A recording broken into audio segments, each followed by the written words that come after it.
사실 오늘 계획에 의하면 사도행전 28장으로 설교 본문이 가게 되어 있습니다.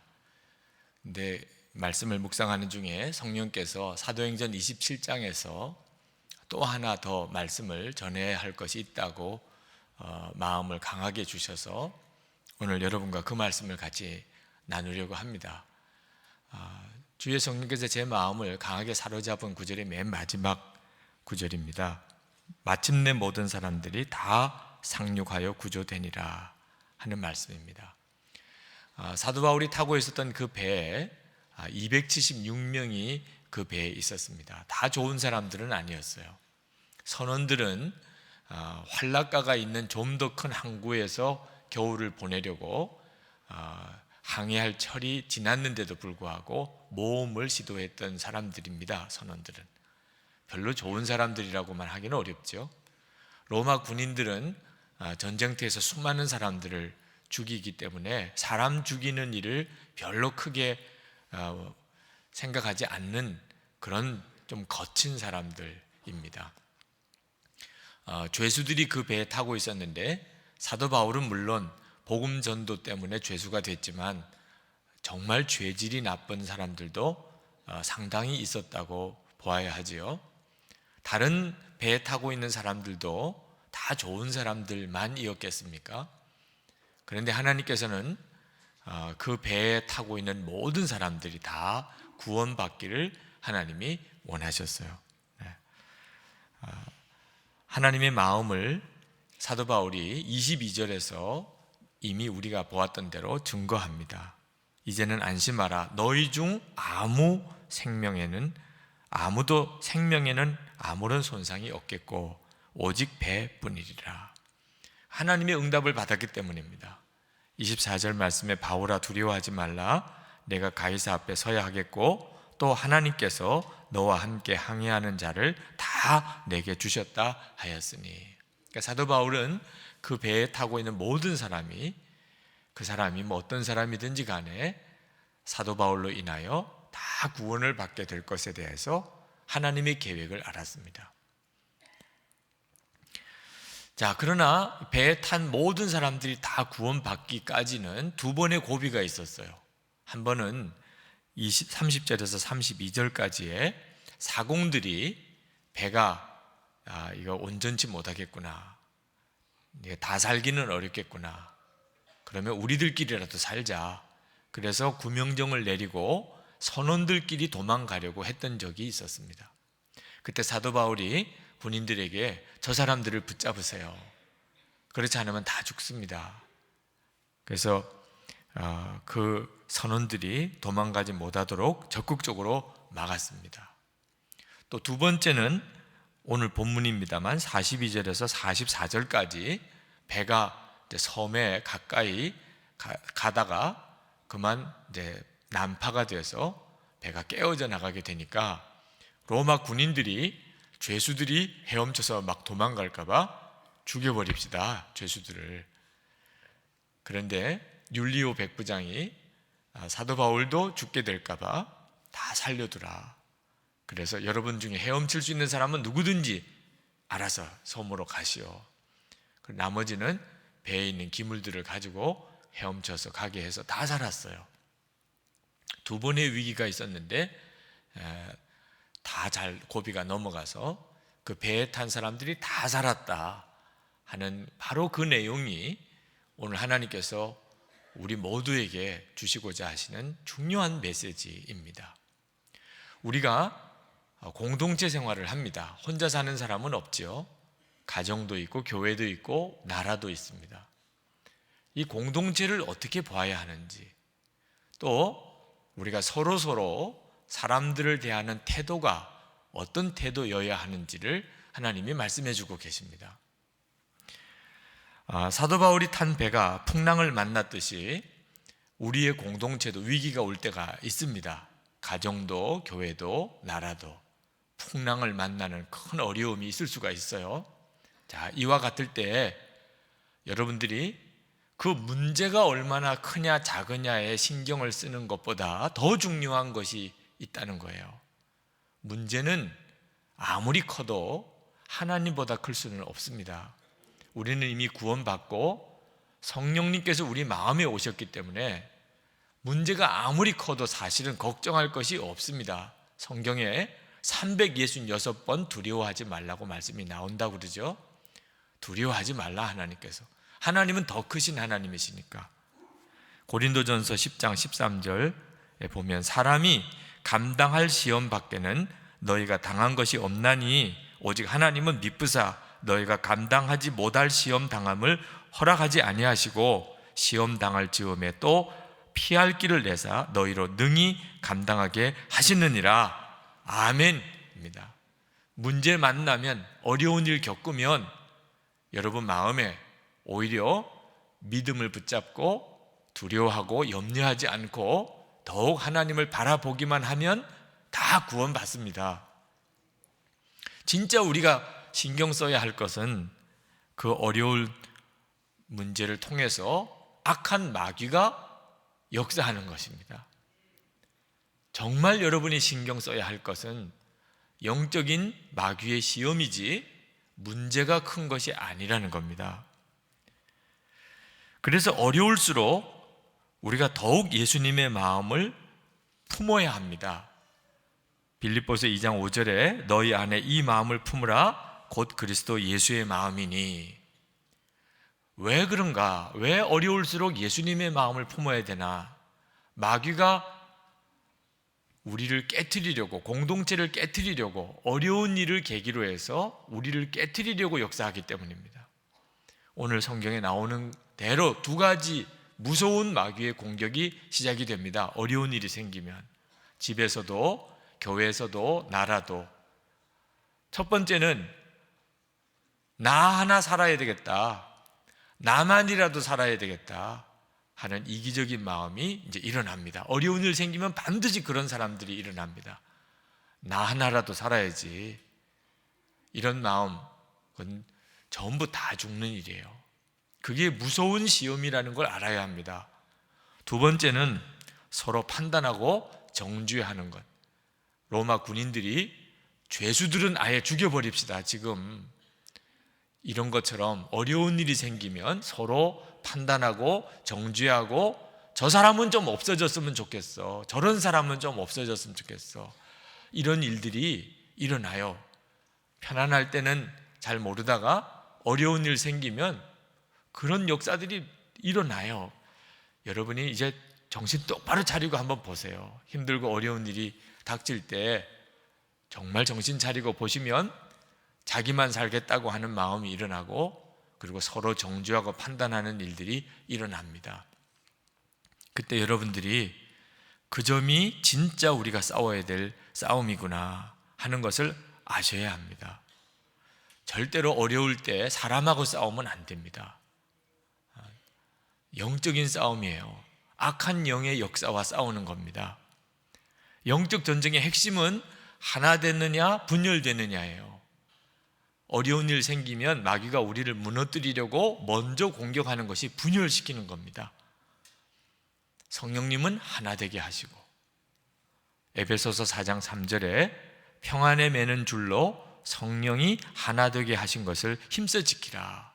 어려울 때일수록 여러분 명심해야 될 말씀입니다. 그러면 주님이 어려운 문제들을 다 풀어가 주십니다. 감당치 못할 시험 주시지 않았기 때문에 내 눈에는 죽을 것 같고 망할 것 같아도 성령이 하나 되게 하신 것을 힘써 지켜나가면 신기하게도 살 길이 열리고 먹을 길이 열리고 또 나갈 길이 다 열립니다.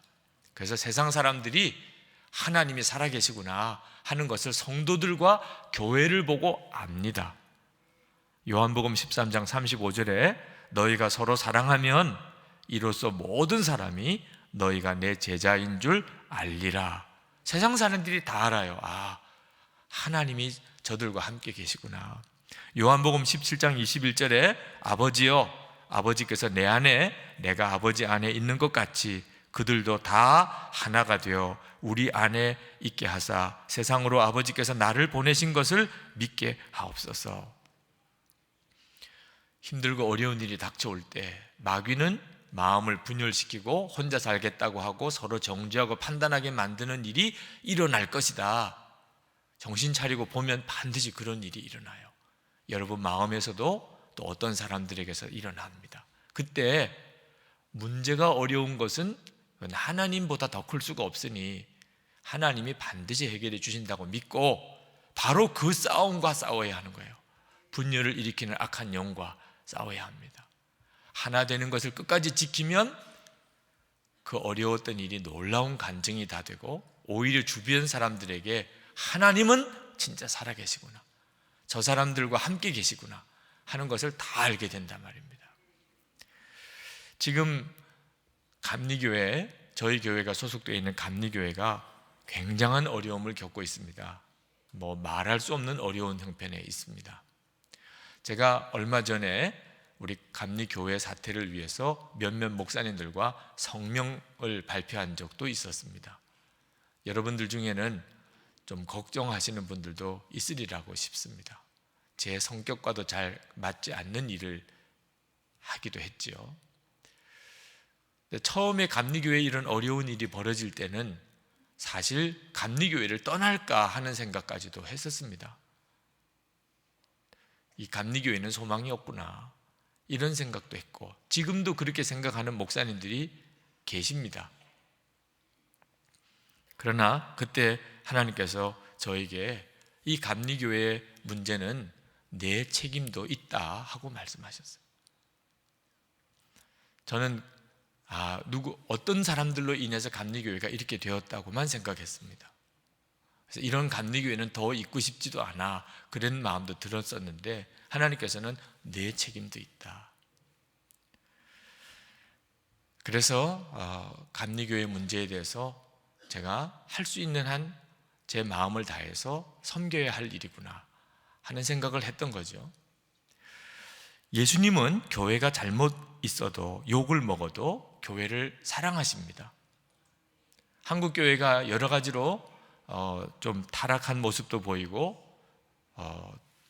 사람들 사이에 무리도 교회 안에 있고 할 때 예수님께서 한국 교회를 떠났다고 극언을 한 분들도 있었어요. 지금도 그런 분들이 있습니다. 이건 사람들에게 특히 우리 교회 안에 경종을 울리고자 하는 의도는 충분히 알겠는데 무서운 말입니다. 왜? 결국 그렇지 않으니까 그래요. 여러분 어떤 사람이 아주 타락방탕한 삶을 산다고 그 사람을 찾아와서 당신의 부모님이 당신을 버렸습니다. 그러면 그 부모가 감사해야 할까요? 부모는 절대 그럴 수가 없는 겁니다. 교회가 어려울 때 나라도 살아야 되겠다 하고 생각하는 사람, 예수님 마음 정확히 모르는 사람입니다. 예수님께서 우리 교회 버렸을 거야. 예수님께서 우리 교단 버렸을 거야. 정말 하나님의 마음을 모르는 사람입니다. 교회와 성도가 잘못하면 하나님으로부터 징계받을 수 있습니다. 하나님이 매를 드시는 것처럼 보일 때도 있습니다. 그러나 하나님이 버리셨다는 뜻은 아니라고 말입니다. 이사야 49장 15절에 여인이 어찌 그 젖 먹는 자식을 잊겠으며 자기 태에서 난 아들을 긍휼히 여기지 않겠느냐. 그들은 혹시 잊을지라도 나는 너를 잊지 아니할 것이라. 이스라엘 백성들이 우상 숭배하고 하나님을 떠나 정말 타락했을 때 하나님이 이스라엘을 향한 징계의 손을 드셨지만 하나님이 이스라엘을 버리신 건 절대 아니라 하는 말씀을 주신 거죠. 하나님께서 징계하실 때가 있어요. 어떤 데는 가정도 교회도 나라도 그럴 때가 있습니다. 그때 나는 잘못한 것도 없는데 이런 어려움을 같이 겪네. 그 사람들 때문에 이런 어려움이 있네. 왜 내가 저런 사람들 때문에 같이 고통을 당해야 돼? 이런 마음을 가지고 그리고 공동체를 떠나는 것은 그것은 하나님의 마음을 더 아프게 하는 겁니다. 매를 하나님이 드실 때 정답은 매 맞는 거예요. 하나님이 매를 드실 때 정답은 매를 맞는 겁니다. 안 맞겠다고 하면 그건 하나님의 마음을 아직도 모르는 거예요. 하나님 때려주세요. 정말 잘못했습니다. 우리가 잘못한 거지요. 네. 거기는 나도 들어가 있는 겁니다. 우리가 잘못했습니다. 하나님 맞을 짓 했습니다. 하나님 저희들은 맞아야 되겠습니다. 때려주세요. 그러면 오히려 풀려요, 문제가. 우리가 우리 자녀들에게 매를 들 때도 잘못했다고 오히려 바지를 걷고 때려달라고 하면 더 때릴 것도 없어요, 그 다음에. 그러나 나는 잘못 안 했는데 그러면 그걸 더 마음 아프게 생각하는 거죠. 누구 잘못인데, 누가 잘못했는데, 그러면 하나님 마음이 더 아픈 거예요. 형제들끼리, 자녀들끼리, 가족들끼리, 교인들끼리 누가 더 잘못했는데, 누구 책임인데 그러고 싸우면 자녀들끼리 싸우는 거 보는 부모 심정과 똑같은 거죠. 아무 잘못이 없어도 제일 맞이가 다 제가 책임입니다. 제가 대신 맡겠습니다. 아니요, 형이 무슨 잘못이 있어요? 제가 잘못이죠. 이러고 나오면 사실 부모는 더 매들 일도 없어요. 성도 여러분, 그러므로 우리가 공동체 안에서, 가족이든지 교회든지 나라든지 공동체 안에서 절대로 다른 사람에 대해서 정죄하는 말을 하는 거 아닙니다. 예수님 안에 있는 성도는 저 사람 살려둘 가치가 없어, 저런 사람은 아예 우리 교회에서 떠나면 좋겠어, 그 무서운 말이라는 걸 알아야 합니다. 완전히 마귀에게 속은 거예요. 만일 하나님께서 우리에게 그런 기준을 가지고 보신다면 도대체 하나님 앞에 나올 수 있는 사람 누가 있습니까? 야곱이 죽기 전에 12 아들들에게 축복을 다 했는데 유다가 유난히 큰 복을 받았습니다. 유다가 받은 복은 상상하기가 어려워요. 창세기 49장 8절에 보면 너는 형제들의 찬송이 되며 내 아비의 아들들이 내 앞에 절하리로다. 물질적인 풍요 말할 것도 없고 이스라엘의 왕권을 주고 메시아가 유다 후손에 나겠다고 하는 엄청난 약속을 하셨습니다. 그리고 이제부터 이스라엘의 역사는 유다 지파를 중심으로 쓰여져요. 그래서 지금도 이스라엘 사람들을 유대인이라고 그렇게 말하죠.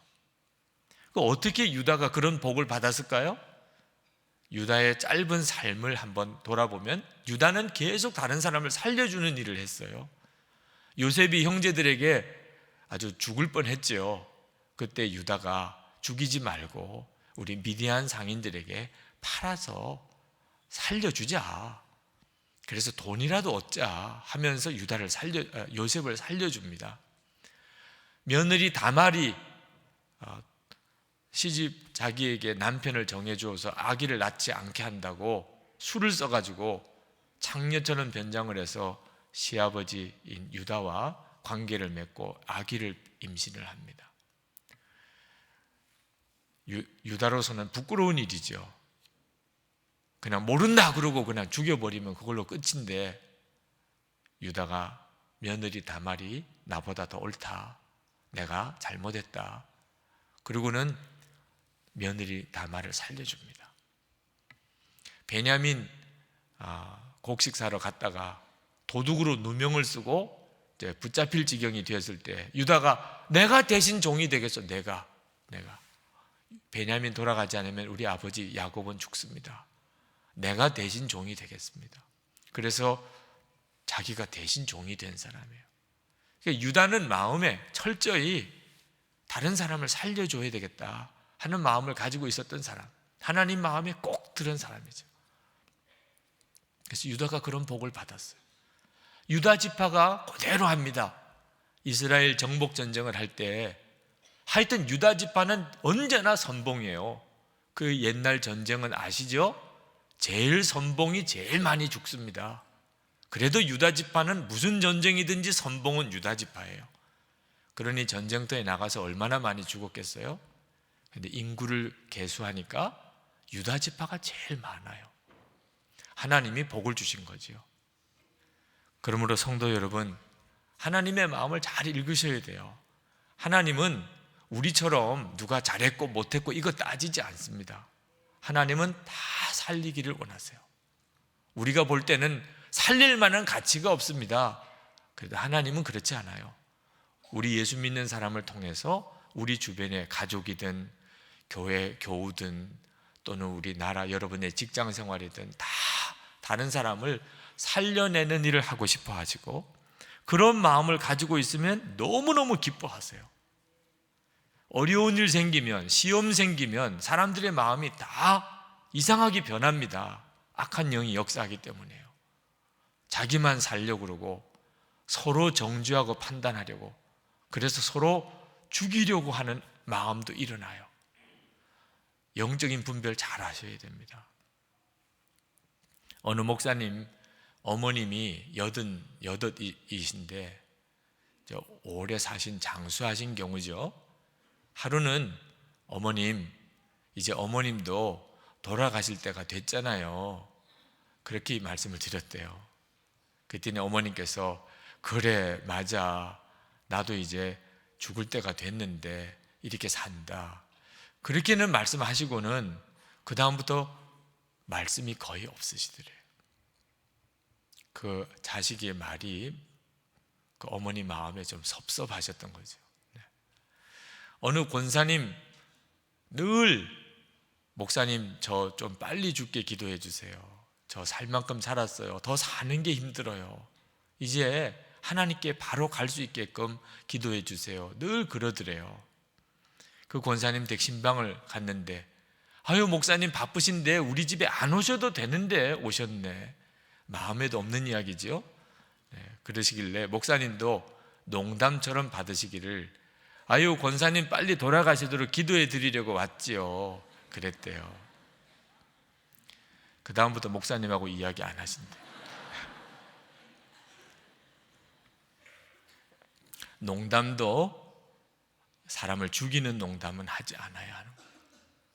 그죠? 우리가 잔인해요. 농담을 하면서 자꾸 깎아내리고 사람을 이렇게 죽이는 농담을 합니다. 농담을 만약에 한다면 살리는 농담을. 정말 중요해요. 예수님의 마음입니다. 그것이.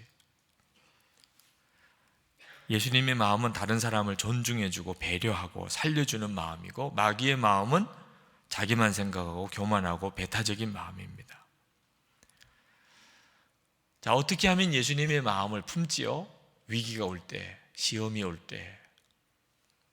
사도 바울이 이 절박한 상황에, 풍랑을 만나 다 죽게 되는 상황에 성찬식을 합니다.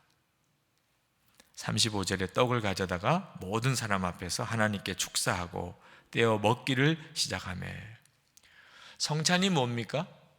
예수님과 우리가 한 몸이 되었음을 기념하는 의식이에요. 귀로만 들었고 말씀으로만 받았지만 믿지를 못하니까 예수님께서 떡을 먹고 포도즙을 마시게 함으로 그게 내 몸이야, 내 피야. 그러니까 우리 몸으로 예수님과 하나가 되었음을 느끼게 하면서까지 예수님과 우리가 한 몸인 것을 우리에게 알게 하시고 믿게 하려고 하시는 거죠. 이 성찬의 처음 시작은 예수님이 십자가 지시기 전에 제자들과 함께 하신 겁니다. 근데 왜 그렇게 하셨을까? 이제 제자들은 그 밤이 지나면 다 예수님을 떠나 도망을 갈 사람들이에요. 뿐만 아니고 베드로는 예수님을 3번씩이나 부인할 사람들입니다. 예수님과 제자들과의 관계는 심각한 위기가 올 수밖에 없는 거지요. 그때 예수님께서 그 일이 있기 전에 놀라운 일을 하셨어요. 무슨 일을 하셨습니까? 제자들과 예수님 뗄래야 뗄 수 없는 관계로 묶어 놓으셨어요. 내 몸이다, 내 몸이다, 이걸 먹어라. 내 피다, 이걸 마시라. 제자들과 예수님 그 떡과 포도즙을 먹고 마실 때 떡과 포도즙이 제자들의 몸속에 들어가서 제자들의 몸과 하나가 되어버렸는데 그 다음엔 어떻게 갈라요? 여러분 뭐 먹고 난 다음에 그걸 어떻게 다시 갈라요? 이제는 예수님과 제자들은 뗄래야 뗄 수가 없는 관계. 너희들이 나를 버리고 도망을 갔어도, 너희들이 나를 부인한다 할지라도 나는 너희들을 부인하지 않아. 나는 너희들을 버리지 않을 거야. 너희와 나는 지금 하나야. 그게 바로 성찬식이에요. 성찬을 받은 모든 이들이 이런 은혜를 받은 겁니다. 예수님 살이라고 말하는 떡이 내 몸에 들어와서 내 몸과 하나가 되고, 주님의 피라고 하는 그 포도즙이 내 몸에 들어와서 내 몸과 하나가 된 이상은 나와 예수님은 한 몸인 거지요. 그러니까 예수님이 십자가에 죽으신 것이 내가 죽은 거가 되는 거예요. 죄는 내게 있었지만 예수님이 죄인이 되셔서 십자가에 죽으신 거예요. 왜? 우리와 한 몸이 되셨으니. 그러니 예수님이 사시는 것이 지금 내가 사는 것이 되어 우리가 예수님의 생명으로 산다고 말을 하는 거예요. 예수님과 성찬을 통해서 하나 한 몸이라고 하는 것을 그렇게 확인을 시켜주신 거죠. 그 은혜 때문에 가늠하던 여인도 살았고, 창녀도 살았고, 돌아온 탕자도 살았어요. 예수님과 한 몸이 되는 은혜 때문이에요. 제가 군목 훈련 중에 부상을 당했을 때, 그때 저는 거듭났습니다. 제가 죄인인 것을 깨닫고 회개하고 예수님 내 구주로 영접하는, 정말 제 인생에 거듭나는 체험이 그날 있었습니다. 저는 그날 얼마나 그 은혜가 큰지, 다시는 어떤 죄도 짓지 않을 거라고 생각했어요. 그러나 얼마 지나지 않아서 나는 다시 옛날로 돌아가 버린 기가 막힌 나 자신을 보았습니다. 은혜 받을 때는 언제고 내 속에 다시 죄가 되살아나고 나는 여전히 육신 덩어리더라. 저는 완전히 혼란에 빠졌어요. 내가 어떻게 주의 종이라고 계속 말할 수 있나? 어떻게 이렇게 구원의 은혜를 쉽게 잊어버릴 수 있을까? 하나님 앞에 쓰임받을 아무런 자신이 없었어요. 그런데 그 이후에 첫 번째 성찬하는 날입니다. 그 전에 제가 성찬식을 어릴 때부터 했어요. 모든 성찬식은 저에게 있어서는 하나의 의식일 뿐이었어요. 조그만 떡, 조그만 포도주 한 잔 먹고 마시는 그냥 형식적인 의식이었을 뿐이에요. 성찬을 위한 회개기도 제 마음에 진심의 회개가 없었어요. 성찬을 받으면서도 아무런 감동이 없었어요. 그냥 교회에서 하는 어떤 의식에 불과했어요. 근데 그날은 달랐어요. 그날 성찬을 이제 받으려고 하는데 예수님께서 나와 한 몸이 되신 것에 대해서 가슴에 통렬히 마음에 은혜가 오는 거예요.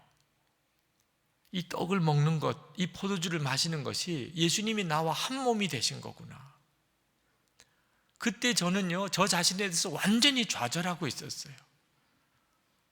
그런데 그런 나를 예수님이 한 몸으로 받으신다. 그리고 그 증거로 성찬을 주시는 거예요. 성찬 떡을 받으러 나오기 전에 벌써 눈물이 얼마나 쏟아지는지. 저는 그 이후부터 성찬에 대한 감격을 할 때마다 느껴요.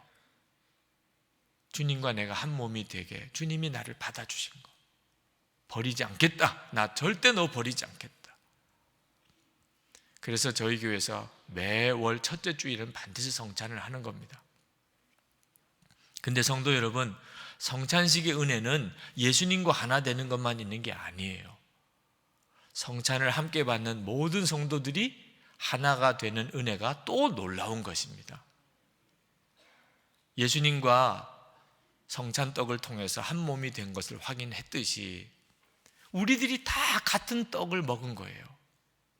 그래서 성찬을 받은 사람들도 사실은 다 예수님 안에서 한 몸이 되는 것이 성찬의 은혜예요. 여러분, 이거 잊으시면 안 됩니다. 우리는 서로 누가 잘했고 못했고가 없어요. 다 똑같은 한 몸이니까.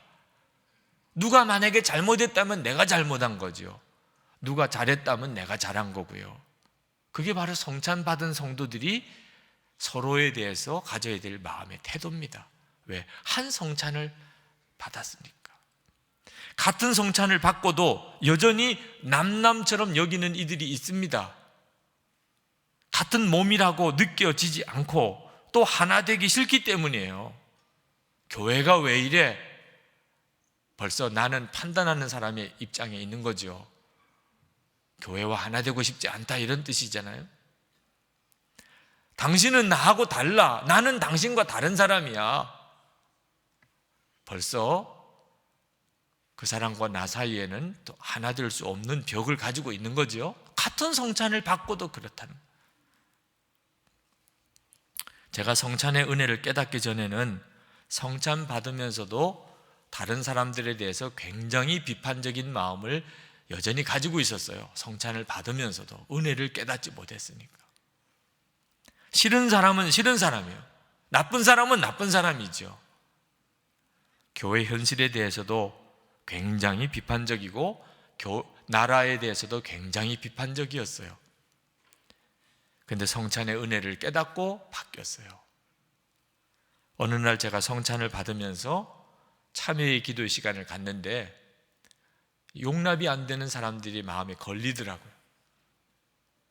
같이 그 자리에서 성찬을 받는 사람들 중에 용납이 안 되는 사람, 용서가 안 되는 사람, 같이 한 몸 되기 싫은 사람, 그런 사람에 대해서 마음에 걸려요. 그러나 그 짧은 회개의 시간에 그 문제가 해결이 되지는 않았어요. 나쁜 사람은 나쁜 사람인 거고 싫은 사람은 싫은 사람이지요.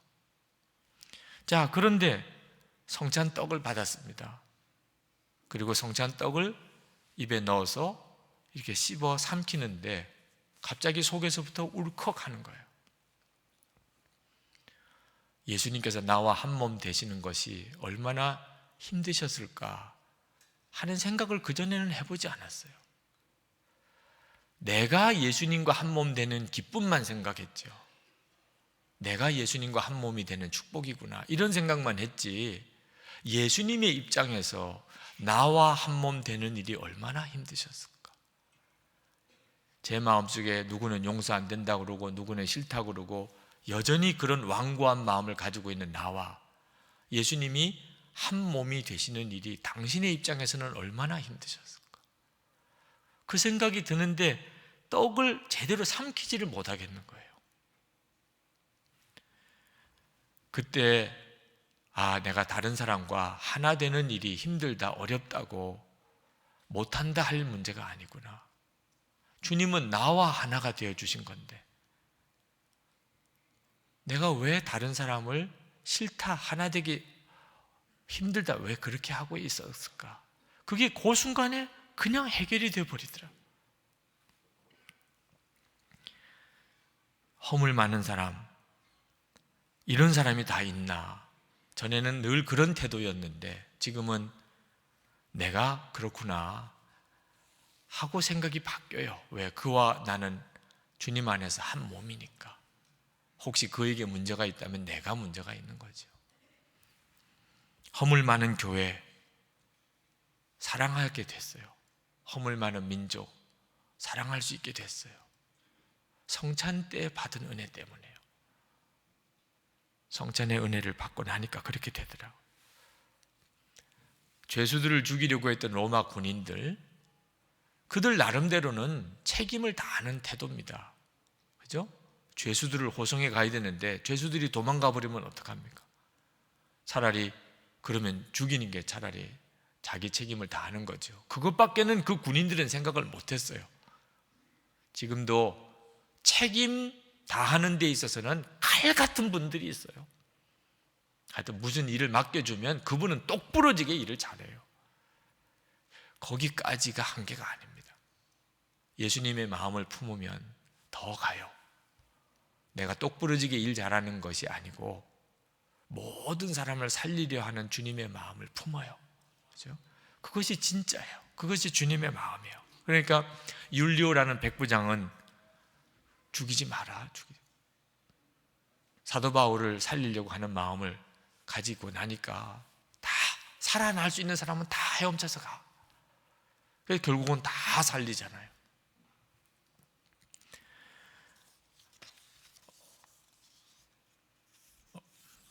죽은 시인의 사회라는 영화가 있습니다. 그 영화 속에 닐이라고 하는 학생이 나오는데 미국 아이비리그 대학만 진학시켜온 명문 고등학교에 다니는 학생입니다. 근데 이 학생이 어느 날 자기가 진정으로 하고 싶은 게 뭔지를 발견했어요. 그건 연극이었어요. 그리고는 자기 친구들에게 소리쳤습니다. 내 인생에 처음으로 내가 무엇을 하고 싶은지 나는 발견했어. 그게 연극이야. 근데 그 닐의 아버지는 이 닐이 명문대학을 졸업을 하고 의사가 되기를 원했어요. 아버지는 이 닐이 연극을 하기로 결심한 그날 다른 학교로 전학시키기로 결정을 합니다. 그날 밤에 닐은 부모님 모두 잠든 사이에 아버지 책상 서랍에서 권총을 꺼내서 자살합니다. 총소리 듣고 달려온 아버지가 죽은 아들을 보고 통곡을 하는 장면이 그 영화에 나옵니다. 우리는 그런 뜻으로 한 게 아닌데도 사람을 서로 죽이는 일이 많아요. 예수님의 마음을 품지 못하면 영적으로 다 속습니다. 나는 잘하려고 했어요. 사랑한다고 했어요. 근데 사실은 그를 죽이는 것이었어요. 정말 예수님의 마음을 품어야 됩니다. 성찬의 은혜를 항상 기억해야 돼요. 캐나다의 교육청의 공무원인 어느 교민이 한 이야기를 글에서 보았습니다. 밴쿠버 시내 초등학교 한국인 아이들끼리 싸움이 일어났어요. 학부모 중에 한 학부모가 상대방 아이의 집을 찾아갔습니다. 그리고는 그 집의 아이를 부르고 자기 아들도 데리고 가서 두 아이를 서로 손잡고 악수하게 하고, 같은 한국인들끼리 똘똘 뭉쳐야지 싸우기는 왜 싸워. 그렇게 다 일렀어요. 근데 이 일이 나중에 학교 측에 알려졌습니다. 학교에서 그 학부모를 소환했어요. 그리고는 그 학부모에게 왜 한국인 학생이라고 하느냐, 우리 학교에는 한국인 학생, 중국인 학생, 캐나다인 학생 없어요. 우리는 다 학생일 뿐입니다. 제가 그 글을 쭉 읽고 우리 마음에 있는 애국심이라는 거, 이것도 예수님께 세례받아야 되겠다 할 필요가 있어요. 우리들은 그걸 애국심이라고 여기지만 다른 사람들이 볼 때는 무서운 배타적인 마음이죠. 예수님의 정신이, 그 마음이 우리 안에 있으면 다 살지만 그렇지 않으면 무서운 사람들이 됩니다. 자, 오늘 이 시간에 우리 기도합시다. 여러분의 마음을 주님께 온전히 여세요. 나만 살려고 하지는 않았습니까? 서로 판단하고 정죄하며 살지는 않았습니까? 마귀에게 속고 있었다는 것, 오늘 정말 정확히 깨달아야 합니다. 어려움 걱정하지 마세요. 오히려 마귀가 공격할 것을 대비하세요. 예수님의 마음을 품으세요. 모두가 다 사는 것이 하나님의 계획인 것을 믿으세요. 이제 우리 통성으로 기도하겠습니다. 은혜와 사랑이 충만하신 아버지 하나님, 불과 은혜로 도와여 주소서. 오늘도 사랑하는 성도들 주님의 능하신 손에 사로잡아 주옵소서. 하나님, 주님, 저희들의 마음과 생각을 이제 주님 앞에 다 하나님이 옵니다. 주 예수님, 말씀과 함께 성령님 역사해 주시옵소서. 오늘도 사랑하는 성도들 마음의 심령의 중심에 주여 임하여 주소서. 주여 굳은 마음을 풀어주소서. 주여 보혈로 우리를 씻어 우리의 눈을 뜨게 해주소서. 진짜를 보게 해주소서. 주님의 마음을 보게 해주시옵소서. 하나님, 우리가 살려내는 자, 건져내는 자, 구원해내는 자 되게 해주옵소서. 오늘도 하나님 사랑하는 성도들의 가정, 하나님이여 교회, 하나님 저들의 공동체, 하나님 저들이 하나님 있는 직장, 이 나라와 민족, 세계 열방을 주님이 들어주셔서 축복해 주셔서 하나님 성도들 통하여 생명의 공급이 있게 하여 주옵소서. 주님 감사합니다. 아버지 하나님, 이 시간에 우리가 마음의 문을 주님께 활짝 엽니다. 주님, 우리의 마음의 속 깊은 곳까지 오시옵소서. 하나님, 우리 속에 아직도 나만 살려고 하는 이기주의 버리지 못하고 어려울 때 판단하고 정죄하며 하나님 살지는 않았는지 주님 점검받기 원합니다. 주님, 힘들고 어려운 일 두려워하지 말게 하시고 오히려 마귀에게 속고 살지 않게 하옵소서. 주님, 끝까지 우리는 다 같이 가는 것, 하나님 다 같이 사는 것, 이것이 하나님의 뜻인 것을 믿습니다. 예수님의 마음을 품습니다. 우리가 가정을 살려내게 하소서. 우리가 일하는 일터도 살려내게 하소서. 교회, 하나님 정말 예수님 이끄시는 교회 되게 하소서. 사랑으로 소문난 교회 되게 하소서. 그래서 우리가 세상을 향하여 사랑으로 섬기게 하소서. 민족을 변화시키는 하나님의 역사를 이루게 해 주옵소서. 오늘도 주님 앞에 전심으로 나와 예배하고 찬양하고 기도하고 감사의 예물을 주께 드리는 사랑하는 성도들을 축복해 주소서. 주님을 향한 그 마음을 받아주소서. 하나님 사랑합니다. 하나님 기뻐하는 뜻대로 살고 싶습니다.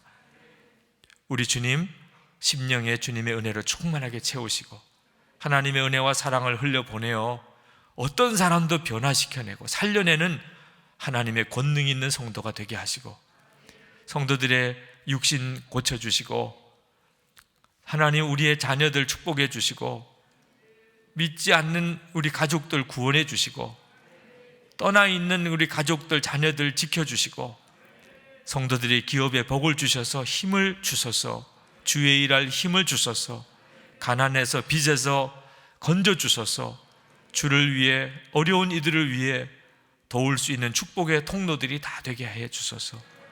이 나라 민족을 주님의 손에 부탁합니다.